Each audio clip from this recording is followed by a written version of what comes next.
In today's video, I'm going to teach you how to enable a proxy in MetaTrader 5. This is especially useful if you need to connect through a specific network, improve privacy, or access trading servers from a restricted location.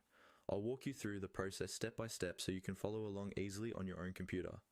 Let's start inside MetaTrader 5. With the platform open, you first need to access the main settings. At the top of the window, you'll see the menu bar. Click on the Tools menu, and from the drop-down that appears, select Options. This will open the Options window where most of the platform's core settings are stored. If you prefer using keyboard shortcuts, you can open the same Options window by pressing Ctrl plus the letter O on your keyboard. Either method will take you to the exact same place. Once the Options window is open, you'll notice several tabs along the top. Each tab controls a different group of settings. To set up your proxy, you need to go to the Server tab. Click on the tab labeled Server, and you'll see all the connection-related options for MetaTrader 5.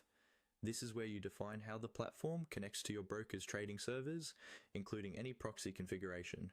Now, within the Server tab, look for the Proxy section. Here, you'll find the option to enable the use of a proxy server.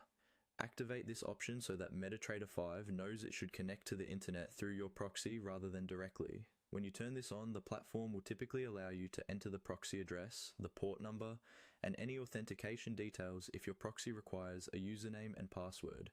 Take a moment to make sure you enter the details exactly as provided by your network administrator, VPN provider, or proxy service. Even a small typo in the address or port can prevent MetaTrader 5 from connecting properly. If your proxy does not require authentication, you can usually leave the username and password fields empty, but if it does, be sure to fill those in accurately. After you've entered your proxy information and enabled the proxy option, confirm your changes by clicking OK or Apply in the Options window. MetaTrader 5 will then use these new settings for any future connections. If you notice connection issues afterward, double-check your proxy details or temporarily disable the proxy to see if the problem is related to the new configuration.